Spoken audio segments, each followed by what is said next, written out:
The world is changing faster than ever.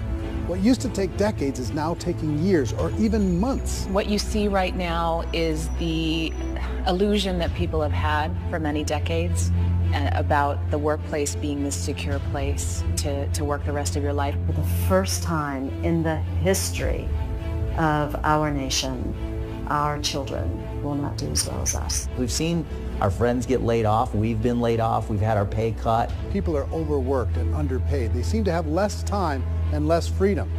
They live under constant pressure. This is going to be forced.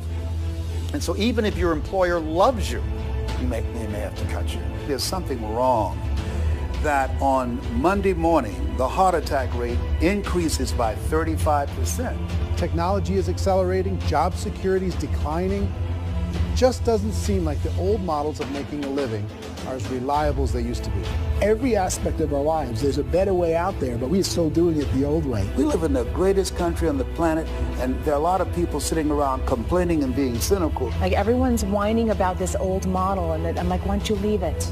Look at all this over here. Look at all this opportunity. Since so much of our lives revolve around our work and the way we make our living, many people are thinking there just has to be a better way.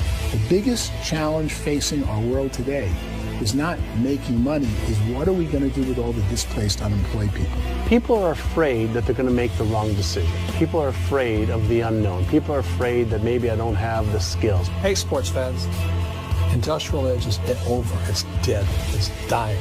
That's why going to school to get a job is an obsolete idea. A steady paycheck is an industrial age idea.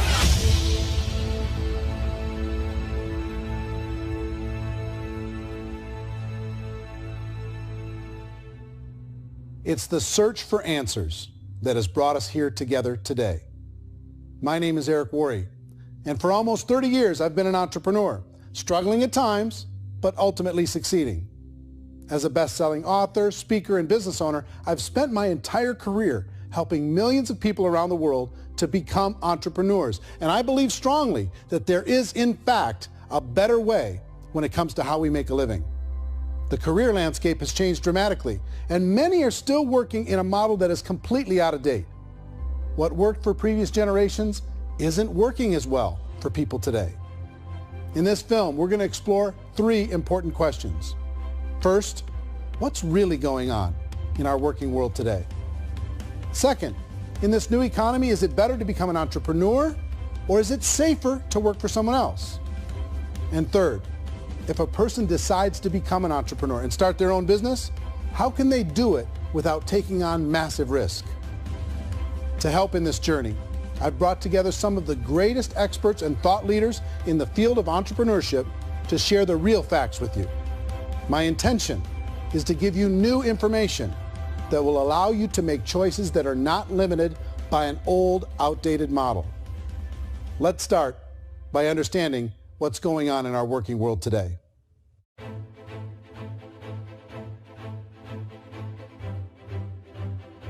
Let's look at unemployment. 30-40% of the people are honestly not working, but would be working. What our government does is if you haven't found a job in 6 months, we don't call you unemployed. We pretend you dropped out of the labor force. I've often said that unemployment, particularly structural unemployment, that's unemployment due to technological changes, is the first sign of economic growth. Think of it, 10 people live on an island. They go out every day and fish. One day, new technology shows up. A missionary brings them a net. Now, using the net, one pilots the boat, one throws the net. 2 fishermen can do all the work 10 used to.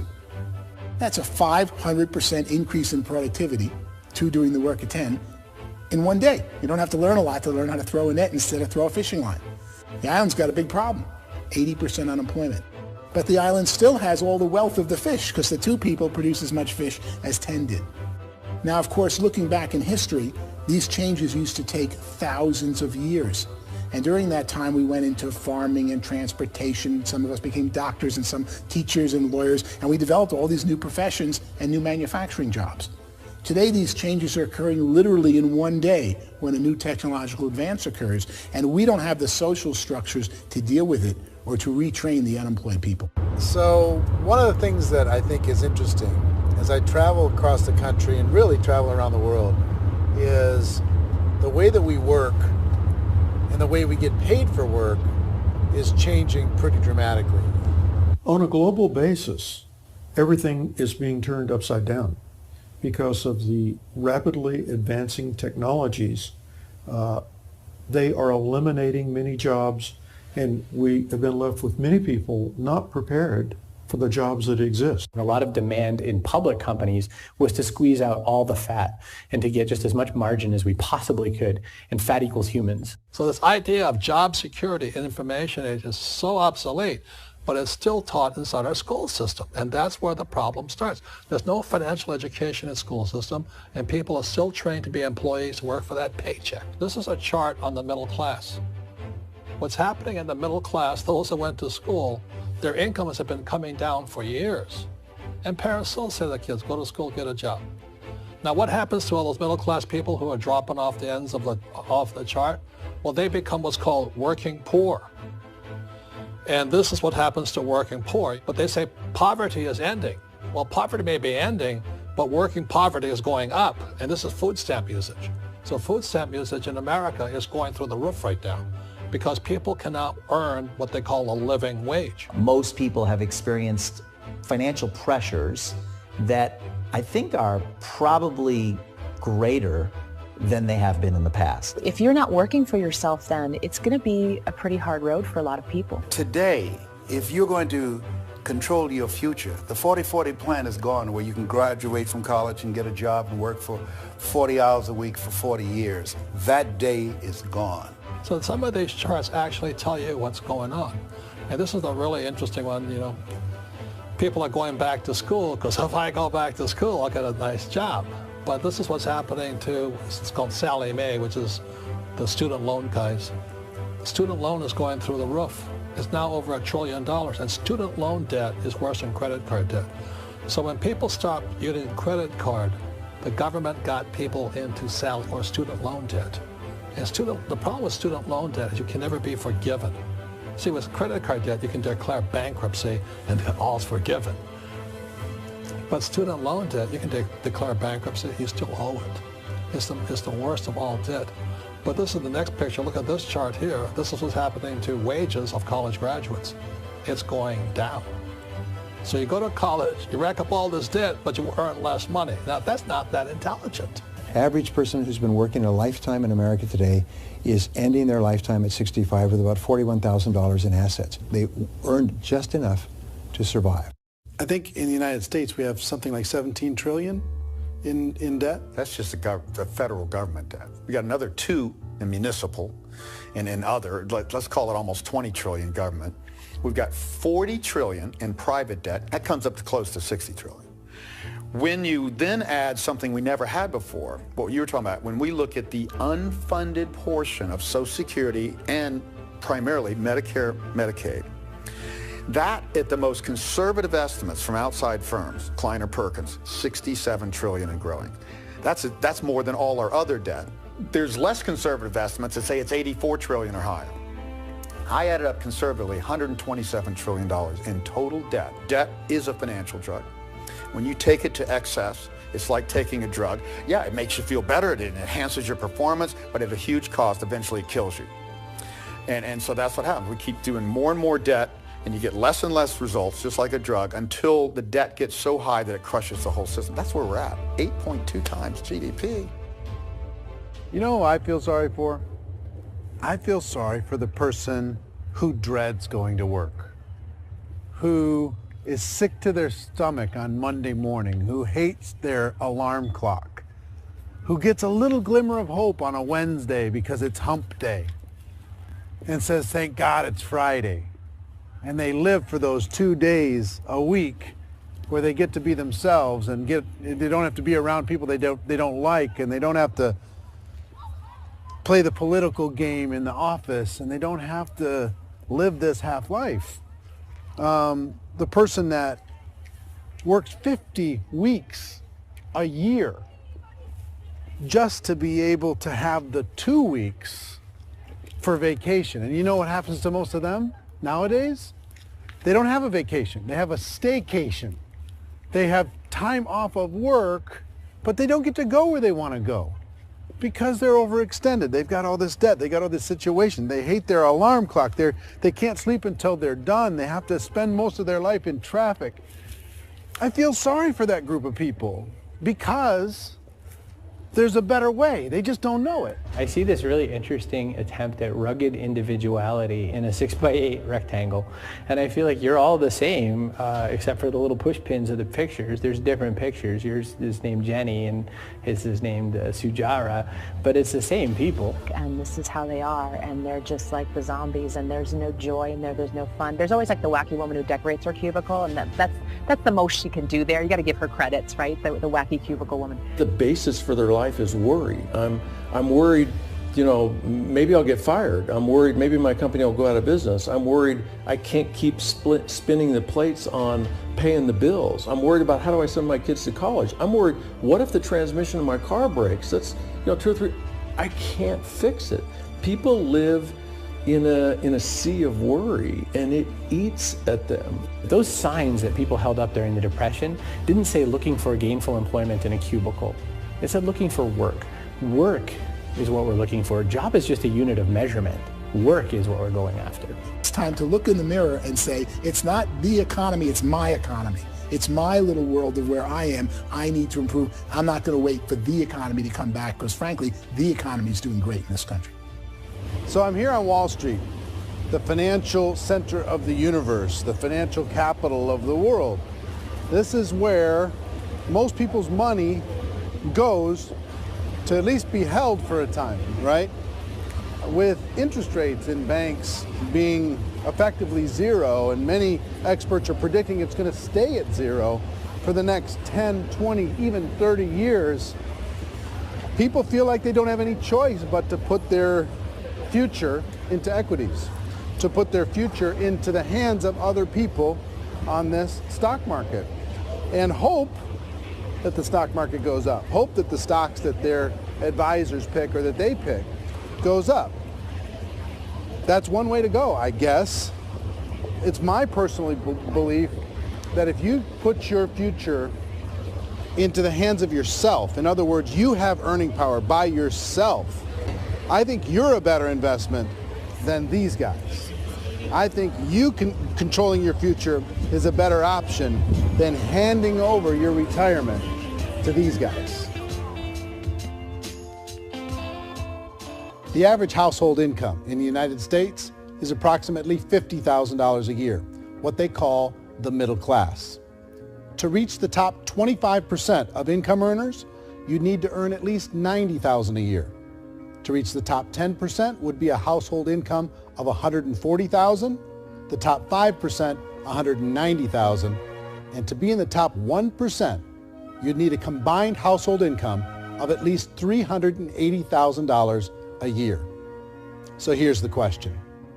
What do you think would give you the best chance to move up and get to the top 10%, the top 5%, the top 1% or beyond? In my opinion, and in the opinion of many, many experts, the answer is to become an entrepreneur, to become your own boss. I think you have to be a business owner. I can't, the only time I ever say to someone it'd be great to be an employee is when they've already told me they've surrendered. I only tell people who are wounded spiritually that they should be an employee. And it's that feeling that you get when you pick up the backpack off the little Cub Scout and say, don't worry, little guy, we'll get you back to the camp. You know, it is in no way a kindness when I tell someone they'd be a great employee. The other status symbol really increasingly is lifestyle. I mean, people can own their own business, maybe even work out of their house. That, I tell you, people admire that. Like, gosh, I wish I could do that. The spirit of the entrepreneur is to be a risk taker and to be resourceful and unstoppable and to have a vision of yourself beyond where you are and not willing to settle for life as it is. Think about the great entrepreneurs. They're visionary. They have heart. They're willing to do today what others won't so they can do tomorrow what others can't. Personally, I don't think of the new economy, the old economy. I create my own economy. The entrepreneur's in control. I decide what the economy is going to be like. In the world of entrepreneurship, there are no limits. You can make as much as you want, depending on how much you want to work and how smart you are and how great a team you put together. There's no more lifetime rewarding business than being an entrepreneur. Why in America, where anyone could be anything, would people want to give up their freedom and become effectively a modern-day slave, told shut up and be here every morning at 7:30, leave at 5:30, and do what I tell you? If people decide to become an entrepreneur and work for themselves, they have some traditional options, but they're riskier than you might think. Any kind of a retail business, retail build-outs, is extremely expensive. Even just these small little yogurt stores where they're putting little yogurt machines and you get all the different flavors, you're spending $200,000, $300,000, $400,000 to open a yogurt shop. I would love to buy a Dunkin' Donuts, but it's $500,000 or so to start. I don't quite have that just-in-case money. Risk you can lose it all, and most guys do 2 or 3 times, and even big guys like Branson, because I'm such a fan of his, half his companies don't work. If you make $1 million, your problems are going to go. If you make $1 billion, your problems are really going to go. Just the opposite. You and I know when you're making $1 million, you get $1 million responsibilities. You make $1 billion, you got 1,000 times $1 million responsibilities. And most people say, I'd love to be my own boss. 70% of Americans would love to be their own boss, according to recent polls. But they don't know how to get there. Because what are you going to do? One, you could buy an existing business. If somebody's selling an existing business, you have to ask why. Usually because it's probably hard. It's probably not making as much money as they hope. 2, they could buy a franchise. A little less risk, proven system, but it's expensive to be able to do that. 3, they could start something from scratch. And that's where a lot of people feel like, I don't have the chops to do it. I don't have the money. I don't have the product idea. I don't have the expertise. I don't have whatever it's going to take to be able to get there, and I can't risk my family to do it. So 4th, they could become an investor. A lot of people in this town invest to try and figure out a way, but you got to be pretty smart with that game too, right? Venture capitalists, who are the very best and most sophisticated in investing in new breakthrough businesses, make it on 1 out of 11. That means 10 out of 11 are mediocre or fail. Most of them fail. That's the risk there. An angel investor is lucky to get 1 out of 15 or 20. A business is a team sport. Like, I have to have accountants, I have to have engineers, I have to have systems designers, I have to have sales, marketing, I have to have accounting, I have to have mission statements, I have to have legal and all that. The average Joe Schmo, even me, I go out there, I don't have the skills to put a business together. I think the bottom line for the 4 traditional options is they take money, sometimes a lot of it. They take expertise, and they take time.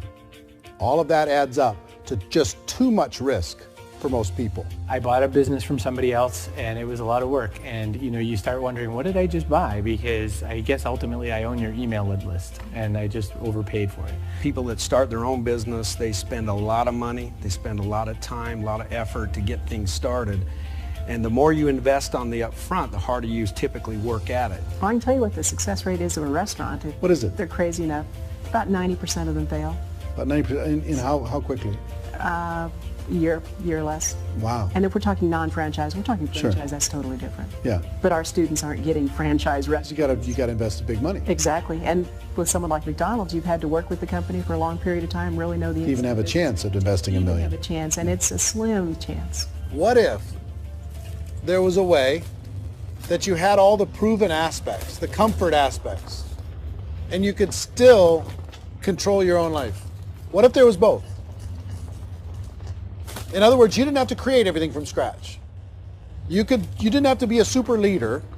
All you had to do, what if there was a proven product already? You didn't have to create the product. And there's a proven system already, proven training already. Everything except an employer. That was the only thing that you didn't have. Do you think more people would be open to working for themselves in that environment?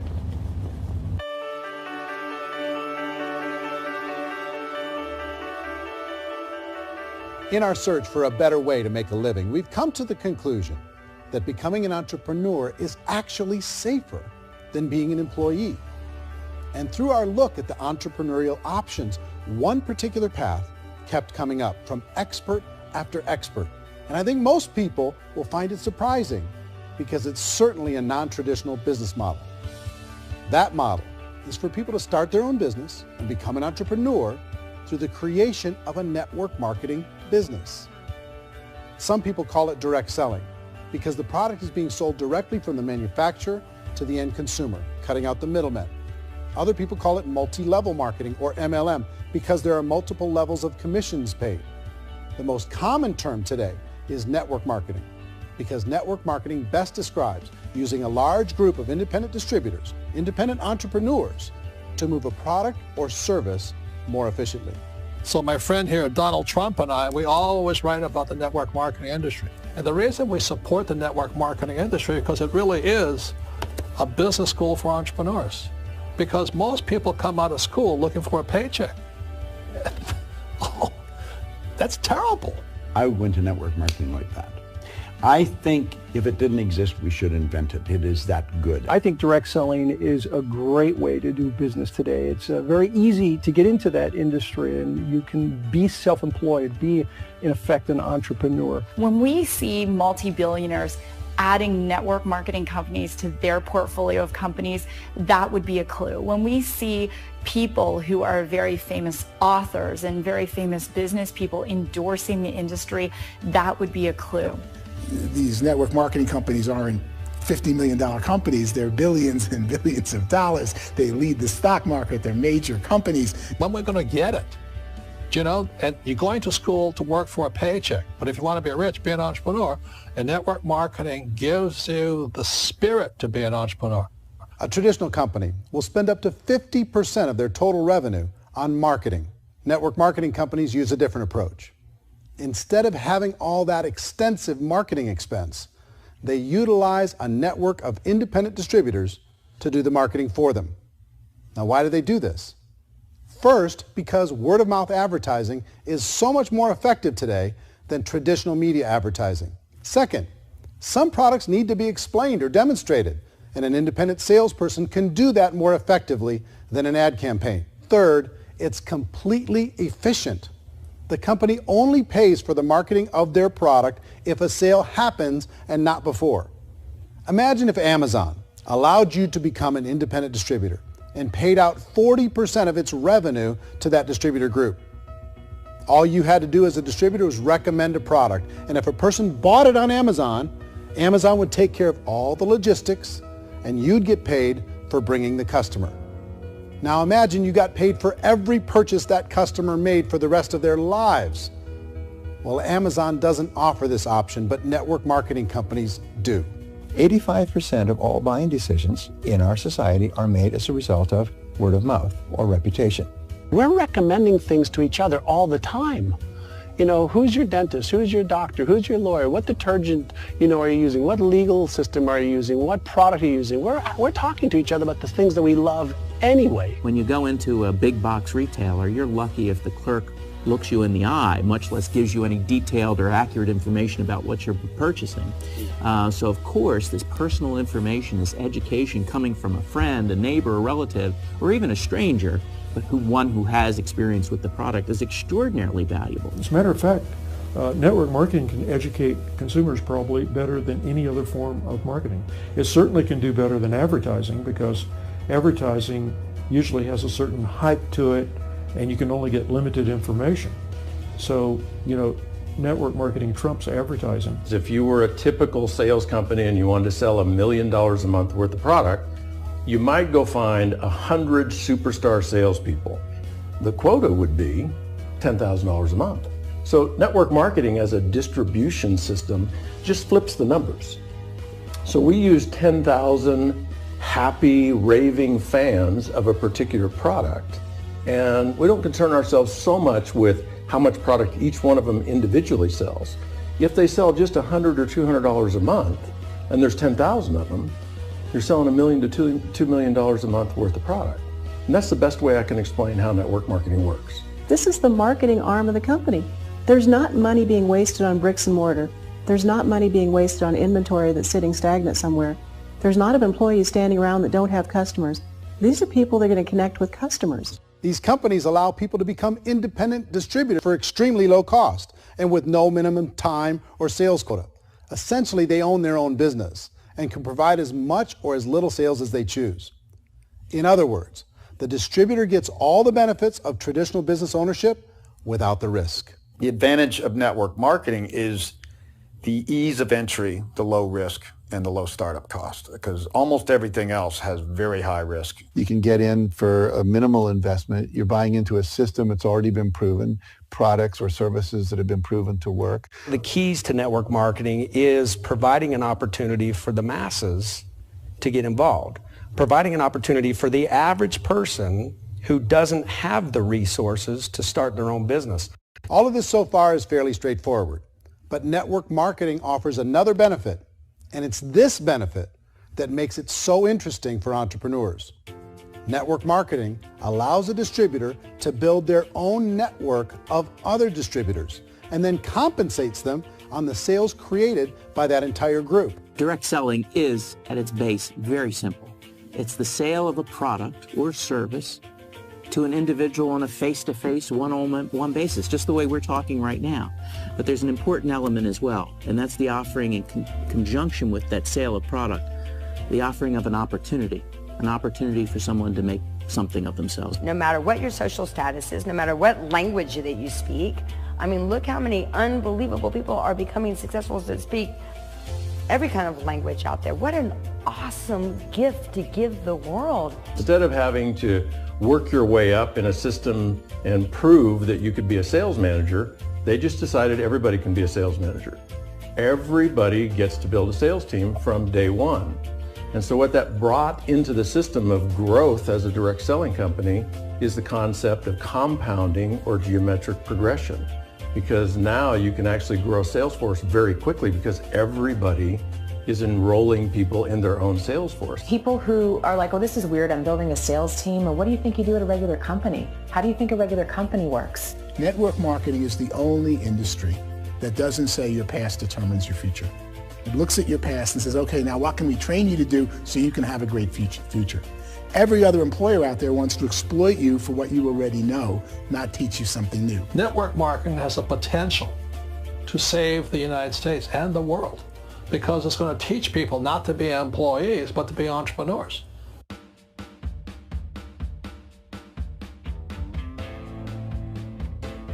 According to the Direct Selling Association, if you add up all the network marketing companies around the world, they combine to do over $178 billion a year in retail sales.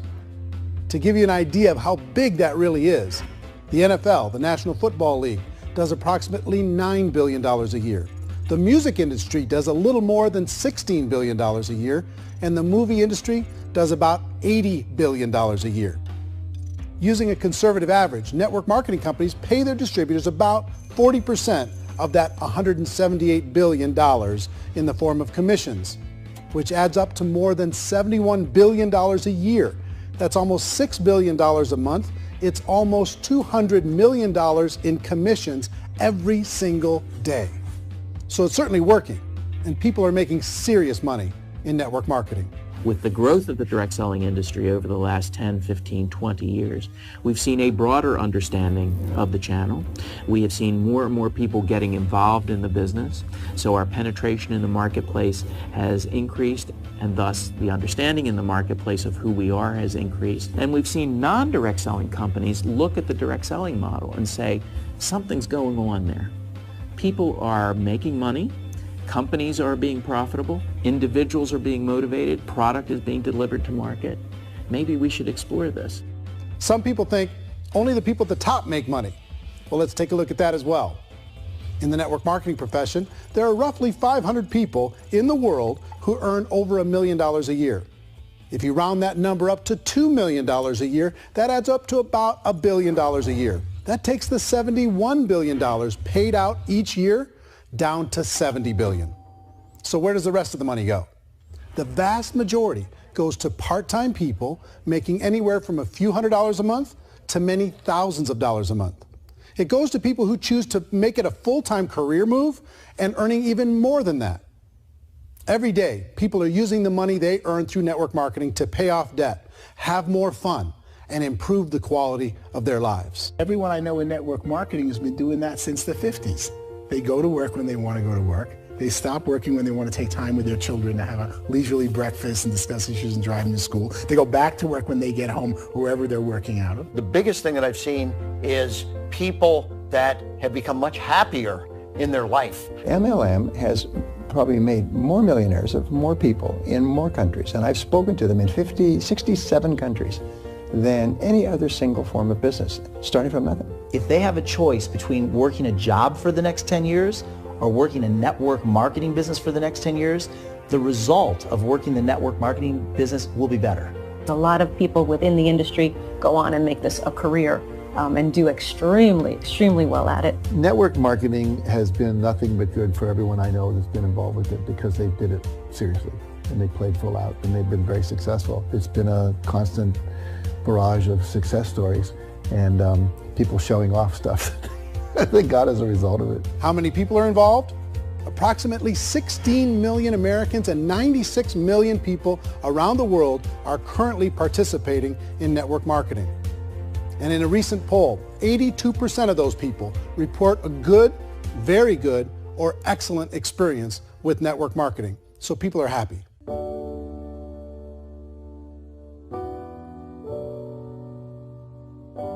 So I've taken a look at the network marketing profession and really tried to understand why so many people are confused as to the validity of this as a business. One is this pyramid shape. People get really messed up with this pyramid. Oh, it's one of those pyramid things. So I just think there are a lot of haters out there who really don't understand the industry and say, oh, it's a get-rich-quick scheme. It's a pyramid. Well, corporate America is a pyramid scheme. You know what I mean? It goes like this. You have thousands of MBAs, let's say working for Ford or General Motors or Coca-Cola. If all these MBAs are all trying to get to here, that's a pyramid. Only one guy's going to make it. Every 10 years, one's going to make it. Whereas you look at network marketing, it's like this. So you're here, and your job is to develop other CEOs coming up behind you. So it's an inverse pyramid. In network marketing, it's a very simple concept. If you sell product, you get paid. It is paid based on production. There is no first mover's advantage. There is no investment component where the more somebody spends, the more they're entitled to make. So the two are polar opposites of each other. It doesn't matter what shape the company is or the compensation plan is shaped, whether it's a circle or a pyramid or a triangle or a trapezoid, it doesn't matter. If compensation is coming primarily from recruitment, then you've got a problem. On the other hand, if an operation is basing their compensation to participants on the basis of sales, even when those sales are generated by people you've recruited, well, then you're a perfectly legitimate enterprise. That's the legal test. It's the practical test. Another issue that's been true in the past that is no longer true now is people used to be in network marketing loaded up with products that they couldn't sell and they ended up a loser. They ended up with a bunch of product in their garage, they ended up with a bunch of products sitting in their kitchen shelves or whatever, and they thought they could sell it and then they weren't willing to or able to sell it and they ended up with a bunch of stuff and they were bitter about it. There was this thing called front loading where you had to buy if you bought $25,000 worth of product, you got better commissions and all this. Today, it's almost all done by computer. It's direct mail comes from a warehouse somewhere else. You don't have to have all this inventory. You don't have to stock up. It's a paperless world now. Most of it's done online. You have a back office. It really works. And the technology has changed everything. Third issue is people start talking about 99% of people in network marketing don't make any money. Well, we've talked about that over the course of this journey together. Almost $200 million a day is being paid out to network marketing distributors around the world. The naysayers, the people who say that it doesn't work, are usually the ones who just don't know how to make it work for themselves. And so they're giving you an opinion, and I tell people, don't confuse people's opinions with expertise, because opinions are free. And don't confuse sincerity with the truth, because people could be sincerely wrong. But here's the reality inside of network marketing. The vast majority of people that get involved in network marketing just become customers, and they get involved to be able to purchase product at a lower price. If you take Costco as an example, if a person goes into Costco and gets a membership to Costco so they can get a lower price on the product, we don't call that person a loser because they have a bunch of product that they walked out with a smile on their face. Yet when some people want to take a look at network marketing, they say, well, those people, they're just using the product and they aren't earning an income, so they must be a loser. They're not a loser. They're a happy customer. That's the vast majority of people that are involved in network marketing. Now, a smaller percentage of those people decide to go build a business. They earn $300 a month, $500 a month, $1,000, $2,000. That's the bulk of earnings in network marketing. And then there's the few that really decide to take it serious, really decide to build a large network, really work to make that network very, very productive. And those people make huge amounts of money and there's no cap.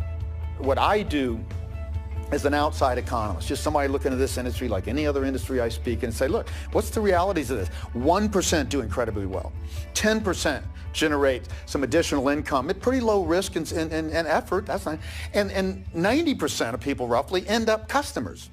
One thing that I think is real when it comes to people's perceptions about network marketing is people put this, and distributors, I think, involved in network marketing have some responsibility for this.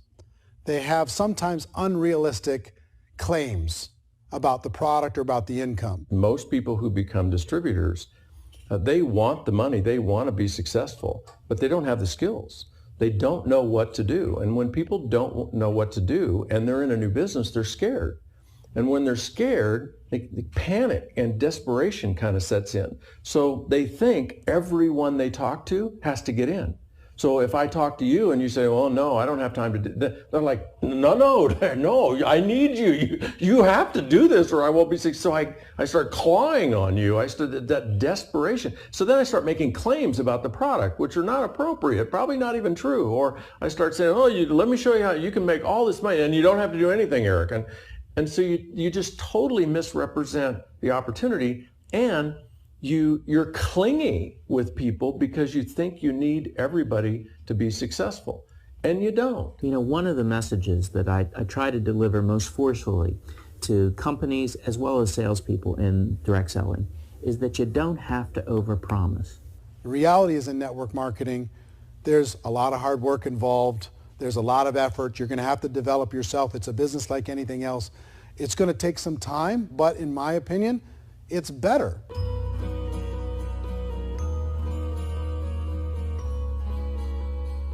It's light years better for people starting today than it was even 5 years ago. I think it's more widely accepted now, and people understand it is a business. It is being an entrepreneur. It is being a business owner. Our belief system is based upon our evaluation of something, and frequently if we reevaluate a situation, our belief about that situation will change. The industry has changed and it's grown up. It's totally transformed. You've got young people today that have grown up with social media, and they understand networks. They understand how people are connected through technology, and they understand how money flows through those networks. So when they see network marketing, they don't see it the way their parents saw it. And we've all learned, the larger industry that you represent, has all learned from those mistakes and flaws and errors that have happened early on. Early algorithms didn't work the right way. That's all fixed. It's like when they design a computer program, they design the program, then they run it, and then they go back through and they debug it. The MLM industry has been debugged. This is the day of being virtual, being able to run a business from your mobile phone. I mean, it's incredible. Companies are getting smarter. They're implementing more consumer protections. They're implementing more compliance training. They're doing more with respect to product research. If you do get involved and you make purchases of inventory, even on a voluntary basis, if you decide that this business is not for you, you can leave and have that inventory repurchased by the company. There's no other business that offers that kind of protection on a voluntary, self-regulatory basis.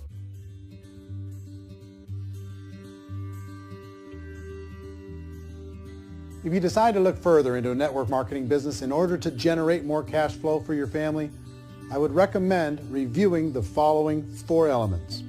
First is the product or service. And on the product or service, I would ask 5 important questions. 1, do you like it? Is it something you would feel comfortable sharing with others? 2, is there a recognized need in the marketplace? It's hard to create a need if one isn't naturally there. 3rd, does the product meet that need? Does it solve a legitimate problem for consumers?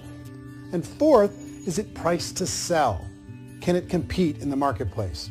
And 5th, is it priced for profit? Is there enough margin for the company and the distributor to be able to generate income for the long term?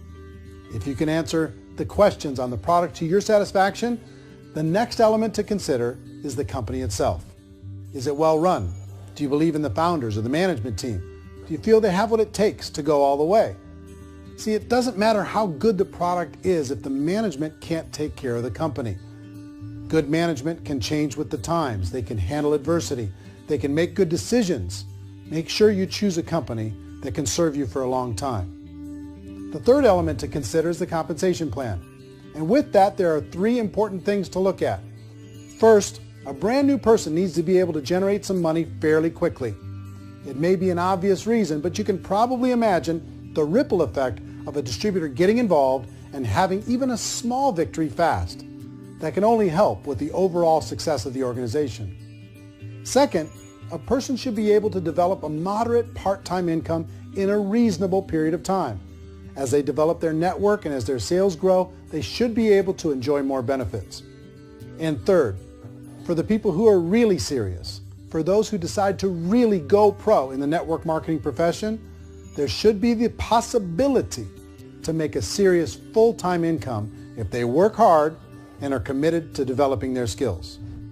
If you're comfortable with the product, the company, and the compensation plan, the last thing you should look at is the support that will be made available to you. Does the company have a website?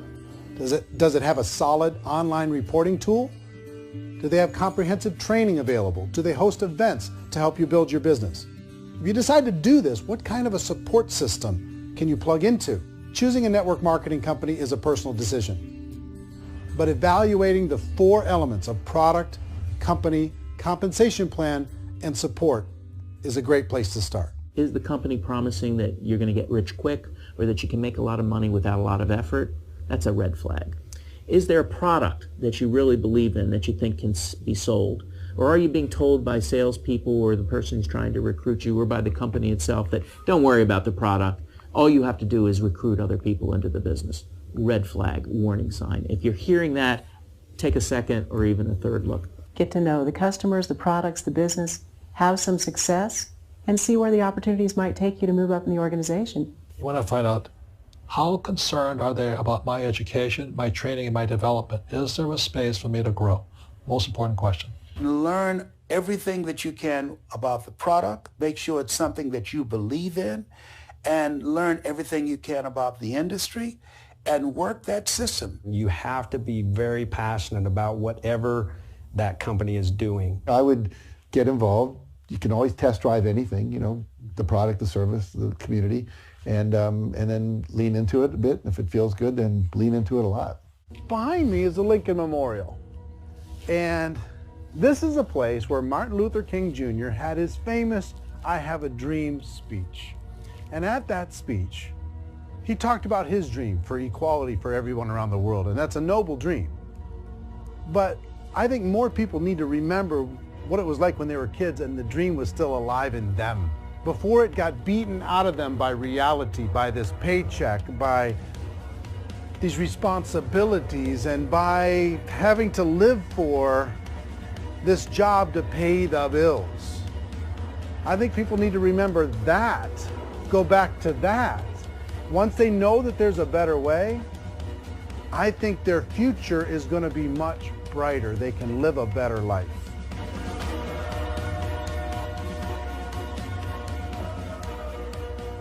So if you're considering getting involved in a network marketing company, let me offer you just a few pieces of advice. First, network marketing isn't perfect. It's emotional, it's challenging. Like any entrepreneurial venture, it can have its up days and its down days. But if you have an entrepreneurial bone in your body, it's just better. Second, if you're going to do it, decide to be professional. Decide to go pro. It's better to do that than just be this amateur sticking your toe in the water. Third, as any professional, you're going to have to learn some new skills. And I promise you, inside of the network marketing profession, they're not too difficult to learn. Fourth, like anything worthwhile, it's going to take some time. Don't expect that you're going to get to the finish line right out of the gate. And fifth, it's worth it. It's worth it to be able to take charge of your life again. It's worth it to be able to control your own financial situation. It's worth it for the people you're going to be able to spend time with. It's worth it for the things you're going to be able to see and the experiences you're going to be able to experience. It's worth it for the causes you're going to be able to contribute to, the lives you're going to be able to touch, the customers you're going to be able to help, the friendships you're going to be able to develop. I promise you, it's worth it. Remember, most people are searching for answers just like you are. But I do have to tell you the catch to network marketing. If there is a catch, if you want to understand this from an emotional point of view, people say, well, it sounds too good to be true. It's not. It's hard work. But here's the catch. Most people still don't understand it.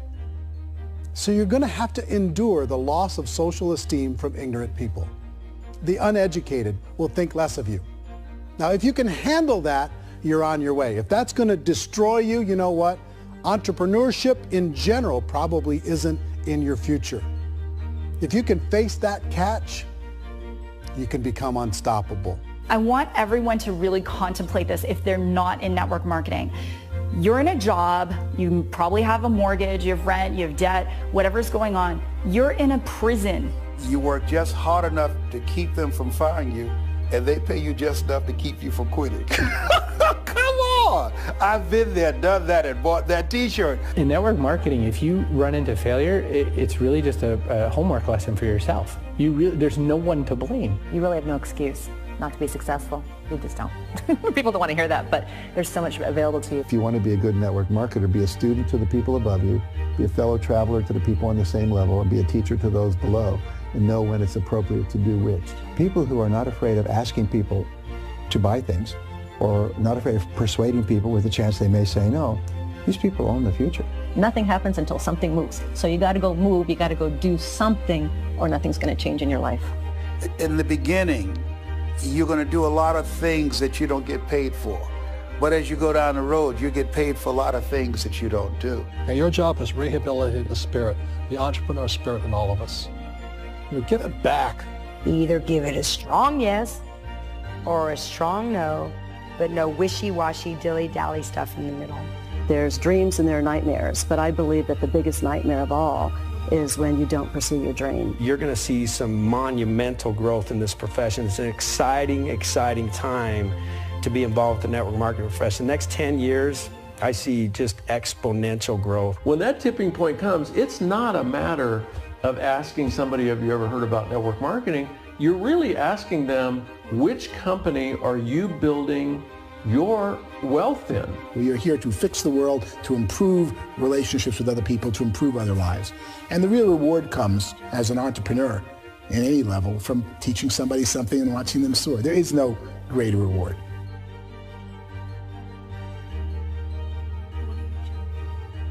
Life's too short to spend it living someone else's dream instead of your own. It's too short to spend it living at a fraction of your potential. Can being an entrepreneur be a challenge at times? Sure. But here's what you get in exchange. It can be yours. Something that you built, something that you created, something that you made happen. This balloon represents your dream. It represents entrepreneurship. My wish for all of you is that you would reach out and grab it. The choice is up to you.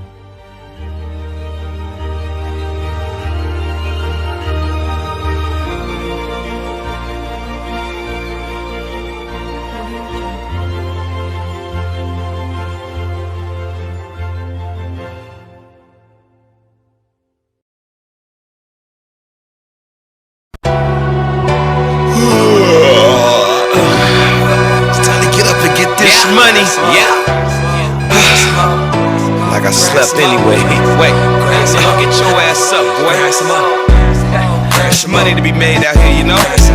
Heels, dress, yeah. We gon' grab some up, grab some up. Money in the streets.